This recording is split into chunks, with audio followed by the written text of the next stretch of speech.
Hi everyone, आप सभी का वेलकम है मोबाइल पाठशाला पर। तो हमेशा की तरह फिर से इंग्लिश पेडागोजी के क्वेश्चंस हम करने वाले हैं। अब शेयर करना, लाइक करना, सब्सक्राइब करना, ये आपको अगर वीडियो पसंद आए तो आप करेंगे जरूर। और आपके लिए दूसरी इन्फॉर्मेशन है कि हम जल्द ही लाइव स्टार्ट करने वाले हैं सीटेट इंग्लिश पेडागोजी के लिए 2021 में जो आपका एग्जाम होने वाला है। इसके पहले भी हमने सीटेट की क्लास ली हुई है और अभी तक की जो प्रीमियर की क्लास है वो सारी क्लासेस आपके लिए बहुत जरूरी है। तो सारी क्लासेस को आप देखिएगा। अगर आपको कोई भी डाउट है तो आप उस वीडियो के नीचे मुझे कमेंट सेक्शन में बता सकते हैं। यूपी टेट इंग्लिश की प्लेलिस्ट है। अगर आपको ग्रामर में कोई भी डाउट है तो वो प्लेलिस्ट आपको काफी ज्यादा हेल्प करेगी। और English CTET, English pedagogy CTET की जो प्लेलिस्ट है वो आपको उसमें हेल्प करेगी। लाइव की वीडियो में हम जुड़ेंगे आपसे और बहुत सारे क्वेश्चंस को हम डिस्कस करेंगे। आप मुझे अपने डाउट्स भी वहां बता सकेंगे, यानी कि कंप्लीट इंटरेक्शन हमारा लाइव क्लास में होगा। ठीक है, उसके लिए आप लोग तैयार हो जाइए। हम लोग इसी लास्ट वीक में स्टार्ट करेंगे लाइव क्लास। अब आ जाते हैं गाइस क्वेश्चंस पे। आज का जो हमारा पहला क्वेश्चन है वो कहता है कि pre reading activity in class is two. Pre reading क्या है?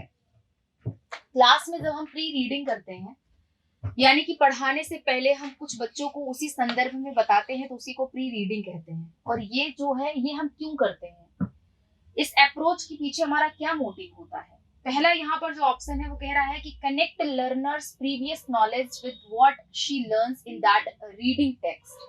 यानी कि अपने स्टूडेंट के प्रीवियस नॉलेज को कनेक्ट करने के लिए हम प्री रीडिंग करते हैं, ताकि वो उससे क्या कर सके, कनेक्ट कर पाए उसको जो पहले से पता है और अब जो पढ़ने जा रहा है उसके बीच में एक संबंध स्थापित हो पाए।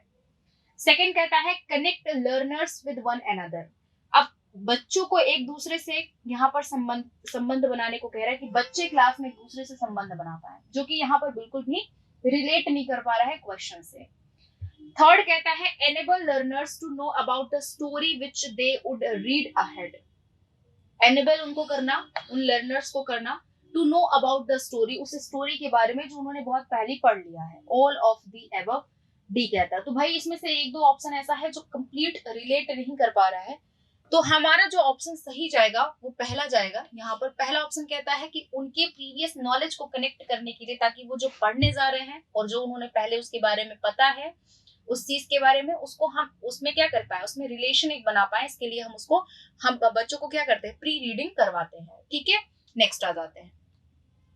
पेडागोजिकल ग्रामर क्या है? Grammar of pedagogy, grammar of teachers या grammar of context to connect grammar points with real life context and grammar with formal rules to be applied well while writing. तो आंसर आपका हो जाएगा सी, क्योंकि ये जो कॉन्टेक्स्ट वर्ड है इसका मतलब होता है संदर्भ।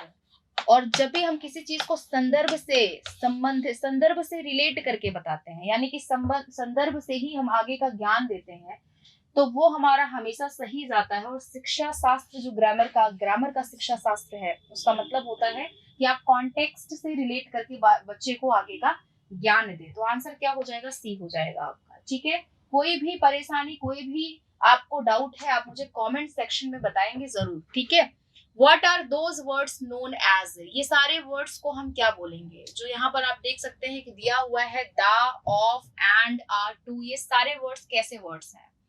साइट, फॉर्म, यूज या फिर अनइम्पोर्टेंट वर्ड। तो इन वर्ड्स को हम क्या बोलते हैं? साइट वर्ड बोलते हैं, जो एक ही बार में हम देख के जिनको हम बता सके कि ये वर्ड हमारे कैसे वर्ड हैं। तो साइट वर्ड उन वर्ड्स को भी बोलते हैं कि आपके पास में कोई भी फ्रेज, कोई भी पैराग्राफ, कुछ भी दिया है, ऐसे वर्ड्स वहां पर मिलना जो है लाजमी है। ऐसे वर्ड्स हमें मिल जाते हैं। ऐसे वर्ड्स जो आपको हर एक मतलब पैराग्राफ में, हर एक लाइन में आपको देखने को मिल जाए, उनको हम साइट वर्ड भी बोलते हैं। ठीक है, आंसर क्या हो जाएगा आपका? पहला हो जाएगा। नेक्स्ट आ जाते हैं। A teacher gives a puzzle to her class 5th students and ask them to solve it by speaking out how they solve it, how this strategy known as। यहाँ क्लास 8th की जो teacher है बच्चों को puzzle solve करने के लिए देती है, उनसे कहती है कि आप क्या करो, आप तेजी आवाज में बोल के, यानी कि लाउडली आप बोल करके इनको सॉल्व करो। तो यहाँ की जो स्ट्रेटेजी है ये किस तरह की है, उनका जो अपना एक तरीका है बताने का वो किस तरह का है? पहला है speaking allowed, thinking allowed protocol, listening या फिर पिक्चर रीडिंग। तो पिक्चर रीडिंग तो नहीं हो सकता है क्योंकि अभी उनको पढ़ना है। स्पीकिंग अलाउड की स्ट्रेटेजी उन्होंने फॉलो करी है या थिंक अलाउड प्रोटोकॉल की। तो आंसर आपका हो जाएगा बी। यहाँ पर आप क्या सोच रहे हो उसको आप मतलब आप उसको बोल करके बताओ, आप क्या सोच रहे हो उसको बोल करके बताओ, जिससे आपका लैंग्वेज भी बिल्ड होगा। तो इस तरह की स्ट्रेटेजी टीचर की है थिंक अलाउड प्रोटोकॉल की। ठीक है, आंसर यहाँ पर बी हो जाएगा। आप थिंक अलाउड, वो जोर से सोचेगा नहीं, जो सोच रहा है उसको जोर से वो बोलेगा। ठीक है, आंसर बी हो जाएगा आपका। नेक्स्ट, ये बड़ा इंपॉर्टेंट क्वेश्चन आपके सामने आ गया है कि Sanskrit in India today is a, Sanskrit अब इंडिया में क्या माना जाता है? मॉडर्न इंडियन लैंग्वेज या modern Indian language and a classical language, religious language या हिंदू लैंग्वेज। आंसर आपका हो जाएगा बी। संस्कृत अब माना जाता है आपका मॉडर्न इंडियन लैंग्वेज और क्लासिकल लैंग्वेज माना जाता है। ठीक है, चलिए, पारंपरिक है लेकिन अब मॉडर्न इंडिया में इसको यूज करते हैं। Next, A teacher of class 7th asked her student to read a story, short story उन्होंने अपने स्टूडेंट्स को पढ़ने को कहा, and come to the class. She asked them to discuss their major points of the story in groups and present them to the whole class. What is the reading known as? यहाँ पर कहना है कि class 7 की teacher ने बच्चे को कुछ दिया पढ़ने के लिए, कोई टेक्स्ट दिया, उसके बाद से वो उस बच्चे को कहती है कि अब आपने जो कुछ भी पढ़ा है उसकी पूरी स्टोरी यहाँ मेंशन करिए अपने तरीके से, उसके आइडियाज को, उस क्रिटिकल टेक्स्ट को सब मेंशन करिए बच्चों के सामने, पूरे क्लास के सामने। अब इस तरह की रीडिंग अप्रोच को हम क्या बोलेंगे? पहला यहाँ कहता है intensive reading with a purpose, reading for thinking and extensive reading. देखो, दो तरह की रीडिंग होती है, इंटेंसिव और एक्सटेंसिव। एक्सटेंसिव रीडिंग जो हम करते हैं वो प्लेजर के लिए करते हैं, आनंद के लिए करते हैं, जो मजे के लिए करते हैं। और हर कोई जब भी एक्स्ट्रा कुछ अपने करिकुलम से पढ़ने की कोशिश करता है तो वो एक्सटेंसिव पढ़ता है। इंटेंसिव का मतलब होता है कि आपको इंपॉर्टेंट इंफॉर्मेशन के लिए आप पढ़ रहे हो। तो यहाँ जो बच्चे क्लास 8 के जो बच्चे किए क्या किए, वो टेक्स्ट को पढ़ करके अपने तरीके से उसका इवेल्युएशन करके पूरी क्लास के सामने उन्होंने प्रेजेंट किया। तो वो हमारी जो रीडिंग अप्रोच है वो हमारी कैसी अप्रोच है? इंटेंसिव है। एक इंपॉर्टेंट इंफॉर्मेशन उन्होंने वहां से कवर किया। ठीक है, पहला ऑप्शन यहाँ पर क्या हो जाता है आपका? सही हो जाता है। चलिए बढ़ते हैं नेक्स्ट क्वेश्चन की तरफ हम। English does not find its place as a first language in the school curriculum, second language in the school curriculum, third language in the school curriculum या मीडियम ऑफ इंस्ट्रक्शन। इंग्लिश, अब English को हम नहीं वो स्थान दे पाएंगे पहला first language in the school curriculum, क्योंकि इंग्लिश एक टारगेट लैंग्वेज माना जाता है। और बेसिकली इसकी बात अगर हम करें तो इंडिया में टारगेट लैंग्वेज माना जाता है, क्योंकि जो हमारी मदर टंग है वो हमारी हिंदी है। अब हम पहला प्लेस नहीं दे सकते, यानी कि इंग्लिश को हम पहला स्थान नहीं दे सकते, क्योंकि हम क्या करते हैं, हम ग्रामर कम ट्रांसलेशन का यूज करते हैं, यानी अपनी मदर टंग को रिसोर्स मान के इंग्लिश लैंग्वेज को सीखते हैं। तो अब फर्स्ट लैंग्वेज हमारा क्या होगा? फर्स्ट लैंग्वेज होगा हमारा मदर टंग, उसको रिसोर्स मान करके, उसको बेस मान करके हम दूसरे लैंग्वेज को सीखेंगे। तो इंग्लिश को हम टारगेट लैंग्वेज या सेकेंड लैंग्वेज का दर्जा दे सकते हैं, लेकिन फर्स्ट लैंग्वेज हमारी कौन सी होती है? हमेशा हमारी मदर टंग होती है। क्लियर इतनी बात? अब आ जाते हैं गाइस हम नेक्स्ट क्वेश्चन पे। ये बड़ा इंपॉर्टेंट सा क्वेश्चन था, आपको समझ में आया तो लाइक शेयर एंड सब्सक्राइब आपका बनता है। आ जाते हैं नेक्स्ट पे। बॉटम अप अप्रोच या bottom up processing in listening is two, क्या होता है? बॉटम, तल से लेकर के ऊपर तक जा रहे हो, मतलब आप कोई चीज बॉटम अप होगी तो वो छोटे छोटे पॉइंट्स को लेकर के टॉप तक जाएगी, और टॉप अप होगी तो वो बड़े पॉइंट्स को लेकर के बॉटम तक आएगी। ठीक है, अब बॉटम अप प्रोसेसिंग क्या है? Decode message moving from sounds to words, phrase, clause and other grammatical elements to sentence. मतलब आप पहले साउंड्स पर, फिर आप वर्ड्स पर, देन आप फ्रेज पे आते हो, फिर क्लॉज पे आते हो, फिर ग्रामेटिकल एलिमेंट्स पे आते हो, देन सेंटेंस पे आते हो। Decode the overall message of the discourse and move down to the micro level unit. Encode all the sounds from speaker to listener. Use multiple ways to decode the message. Answer आपका ये पहला हो जाएगा। जब हम छोटे छोटे points तक छोटे मतलब पहले साउंड पे फोकस किया, फ्रेज पे फोकस किया, क्लॉज पे फोकस किया, देन सेंटेंस पे फोकस किया। तो छोटे छोटे पॉइंट्स से मिल करके जब हम बड़े पॉइंट्स तक जाते हैं तो वो हमारा होता है बॉटम अप अप्रोच होता है। क्लियर? तो पहला ऑप्शन यहाँ पर क्या हो जाता है आपका, करेक्ट हो जाता है। नेक्स्ट आ जाते हैं, What is the following strategy known as in reading? The text is read more slowly and in detail to get the gist overall sense of the text. ठीक है? यहाँ पर कहने का मतलब है कि मान लिया आपके पास में कोई टेक्स्ट है और आपने केवल उसका ओवरव्यू आपको करना है, उसकी थीम आपको जाननी है, आप इसलिए पढ़ रहे हैं उसको कि आप उस टेक्स्ट की क्या जान जाएं, थीम जान जाएं, उसका ओवरव्यू करना चाहते हैं, उसको इंटेंसिव उसकी रीडिंग नहीं करना चाहते, उसकी थीम को जानने की कोशिश कर रहे हैं। तो अभी यहाँ पर किस तरह की रीडिंग आप फॉलो कर रहे हैं, आपकी कौन सी स्ट्रेटेजी यहाँ पर है उसको पढ़ने की? स्कैनिंग है। स्कैनिंग जब हम करते हैं तो भी हम एक इंपॉर्टेंट इंफॉर्मेशन वहां से लेने की कोशिश करते हैं, बड़े ध्यान से उसको हम पढ़ते हैं। समराइजिंग करते हैं, समराइज करते हैं, किसी चीज को संक्षेप करते हैं, है ना, मिलाते हैं, उसको छोटा करते हैं, ब्रीफ करते हैं। स्किमिंग क्या होता है? स्किमिंग हम करते हैं, ओवरव्यू करते हैं। जब मान लिया कोई हमारे पास में टेक्स्ट है तो उसके ओवरव्यू के लिए, ऐसी उसकी जनरल आइडिया को हमें प्राप्त जब करना होता है तब हम स्किमिंग करते हैं। तो स्किमिंग इसका आंसर हो जाएगा।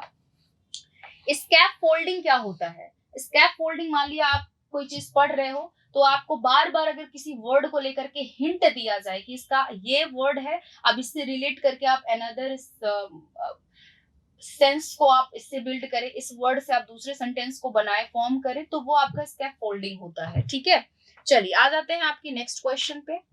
A teacher asked her learners of class 7th to refer to the textbook of history and find a theme which can be connected with the English language text for writing an essay. यहाँ पर class 8th की जो teacher है वो बच्चों को बोलती है कि आप हिस्ट्री का बुक लीजिए और उसमें से एक थीम को इंग्लिश लैंग्वेज से कनेक्ट करिए। अब यहाँ पर क्या अप्रोच फॉलो हो रहा है? Language and social science learning, language across the curriculum, language in learning, या language and history integrated learning? क्या होगा आपका आंसर? देखो अब यहाँ पर मेनली हम हिस्ट्री की तो बात की गई है, बट इसका जो आंसर जाएगा वो जाएगा कि लैंग्वेज अक्रॉस करिकुलम। आप भाषा को सीख रहे हो अपने पाठ्यक्रम से, मतलब आप जिस भी टारगेट लैंग्वेज को आपको, जिस भी टारगेट लैंग्वेज आपने माना है, जिसको भी टारगेट लैंग्वेज माना है, उसको आप अपने पूरे पाठ्यक्रम में उसी पर फोकस कर रहे हो, यानी कि जो भी किताब पढ़ रहे हो आप उसी लैंग्वेज में पढ़ रहे हो, तो इसको हम क्या बोलेंगे? लैंग्वेज अक्रॉस करिकुलम बोलेंगे। तो यहाँ पर आपका बी ऑप्शन करेक्ट हो जाता है। इसका मतलब ये है कि अगर आप इंग्लिश पढ़ रहे हो तो इंग्लिश में होता ही है। मान लिया आप मैथ्स पढ़ रहे हो, सोशल साइंस पढ़ रहे हो, या साइंस पढ़ रहे हो, या हिस्ट्री पढ़ रहे हो, या सिविक्स पढ़ रहे हो, सब में आपने अपने टारगेट लैंग्वेज पर ही फोकस किया है, तो वो आपका लैंग्वेज अक्रॉस करिकुलम होता है। अब आ जाते हैं नेक्स्ट पे। A teacher divides her class into groups of 5 and allocates different theme to the group. Class की टीचर ने अपने ग्रुप को 5 भागों में डिवाइड कर दिया। The group have to collect information on the theme and write reports to be presented to the class. And what is the activity known as? मतलब class में बच्चों को टीचर ने 5 ग्रुप में डिवाइड कर दिया। अब उनको कहती है कि वो क्या करें, आप कुछ इंफॉर्मेशन कलेक्ट करें किसी थीम पर। उन्होंने डिफरेंट थीम दे दिया अपने स्टूडेंट को और कहा कि अब आप इसमें से क्या करिए, अपने इंफॉर्मेशन कलेक्ट करके लेके आइए इसी थीम पर जो बेस्ड हो। तो अब ये जो हमारा ग्रुप वर्क है, ये काइंड ऑफ एक्टिविटी जो टीचर ने बच्चों को दिया है, इसको हम कैसे, क्या मतलब इसको क्या इंडिकेट करेंगे और ये किस तरह की एक्टिविटी है? असाइनमेंट है, प्रोजेक्ट वर्क है, या राइटिंग वर्क है, या रिसर्च है? तो रिसर्च करने के लिए नहीं दिया उन्होंने, थीम पर इंफॉर्मेशन बच्चों को लाने के लिए दिया और ग्रुप में लाने को दिया, किसी एक बच्चे इंडिविजुअल बच्चों को नहीं दिया। तो इसको हम क्या बोलते हैं? इसको हम प्रोजेक्ट वर्क बोलते हैं। क्लियर? नेक्स्ट आ जाते हैं। Multilingualism as a resource means, अगर बहुभाषिता को हम एक रिसोर्स मानते हैं, एक संसाधन मानते हैं, तो इससे हमारा क्या मतलब है? इससे मतलब है हमारा using the language of learners as strategy in school. तो आपका बी ऑप्शन हो जाता है सही, यानी कि अगर बहुभाषिता है, हमारे क्लास में बच्चे कई तरह के लैंग्वेज को यूज करते हैं, तो इसका मतलब ये होता है कि हम क्या कर रहे हैं, हम उन बच्चों की भाषाओं को एक रिसोर्स मान रहे हैं जिससे और भी बच्चे कई तरह के लैंग्वेज में बात कर पाए। तो बहुभाषिता जो होता है वो एक रिसोर्स होता है जिससे हम कई लैंग्वेज सीख पाते हैं। टारगेट जो मानकर चल रहा है वो भी, और उससे हमारा जो अदर लैंग्वेज है वो भी। ठीक है, तो चलिए ये आज के हमारे 12 क्वेश्चंस हो गए हैं, और इसके पहले वाली जो वीडियो जो आपने कल देखी उसको भी आप देखिए, और अगर आपको कोई भी डाउट है तो मुझे बताइए कमेंट सेक्शन में। जल्द ही हम लाइव करने वाले हैं, लाइव आप लोगों से जुड़ेंगे, हमसे आप इंटरेक्ट कर पाएंगे, आपके डाउट्स हम सॉल्व कर पाएंगे। अगर आप चाहते हैं गाइस कि मैं ऐसे ही मोटिवेटेड रहूं, ऐसे ही आपको हम जो है मैं ऐसे ही अच्छे क्वेश्चंस आपको कराते रहूं, तो इसके लिए आपको शेयर, लाइक एंड सब्सक्राइब करते रहना है। ठीक है, एंड एक और बात है जो मैं आपको बताना चाहती हूँ कि आप अगर तैयारी कर रहे हैं सीटेट की, टेट की, सुपर टेट की, तो आप हमारे कोर्सेज को mobilepathshala.com से ले सकते हैं, एक्सेस कर सकते हैं, आपको नीचे लिंक मिल जाएगी। और दूसरी बात, जो भी मेरे स्टूडेंट सीजीएल की तैयारी कर रहे हैं या फिर आईबीपीएस की तैयारी, बैंक की प्रिपरेशन कर रहे हैं, वो हमारे कोर्सेज को मोबाइल पाठशाला से एक्सेस कर सकते हैं। आपको कंप्लीट कोर्स मैं यूट्यूब पर दूंगी, लेकिन आपको अगर कंप्लीट पैकेज चाहिए, यानी कि पीडीएफ चाहिए, वीडियो लेक्चर्स भी चाहिए, आप जो है आप मॉक भी देना चाहते हैं, तो वो कंप्लीट पैकेज आपको हमारी वेबसाइट पे मिलेगा। और इसका जो क्लास है, जो क्रैश कोर्स है, वो हम आपको यूट्यूब पर देखेंगे। तो आपके लिए बहुत ही बेहतरीन, बहुत अच्छी स्ट्रेटेजी रहेगी कि अगर आप हमारे कोर्सेज को एक्सेस करेंगे, क्योंकि ये सारे जो कोर्सेज हैं ये हमारे न्यू पैटर्न पर सारे बेस्ड हैं। इतना मैं कहना चाहती हूँ कि अगर आपने एक बार डेमो देखा है, तो अगर आपको लग रहा है कि आपके लिए यूटिलाइजेबल है, आपको सच में सफलता लेनी है, आपको 4 साल 5 साल नहीं भटकना है, तो आपके लिए बेस्ट मीडियम रहेगा कि आप कोर्सेज को एक्सेस करके अपनी तैयारी स्टार्ट कर दें। ठीक है, क्योंकि कोचिंग क्लासेस का कोई भरोसा नहीं है, कब तक वो नंबर सिस्टम पढ़ाएंगे, कब तक वो नाउन प्रोनाउन पढ़ाएंगे, उनका कोई भरोसा नहीं होता है। लेकिन आपके पास में समय कम है, और उस समय को अच्छे तरीके से आपको यूटिलाइज करना है। दूसरी चीज ये है गाइस कि आप हमारे मोबाइल पाठशाला के एप्लीकेशन को गूगल प्ले स्टोर से डाउनलोड कर सकते हैं, और उसके बाद से आपकी जरूरी मॉक वहां से आप दे सकते हैं। ये आपके लिए काफी हेल्पफुल रहेगा, आपकी तैयारी बहुत अच्छे से होगी, और क्वेश्चंस तो मैं आपको यहाँ से कराती हूँ। तो ये जितने भी कॉम्पिटिटिव एग्जाम्स हैं मैंने उन सबकी बात कर दी, जितने भी सीटेट के स्टूडेंट हैं मैंने उनकी भी बात करी है कि आपके लिए भी हमारा एप्लीकेशन काफी इंपॉर्टेंट है, और हमारे कोर्सेज आपके लिए बहुत जरूरी हैं। तो एक बार उनको एक्सेस करिए, अपनी तैयारी स्टार्ट करिए, इस वीडियो को देखिए, अगर वीडियो पसंद आ रही है तो लाइक शेयर एंड सब्सक्राइब भी करिए। आज के लिए इतना ही। Thank you so much, bye bye and take care guys.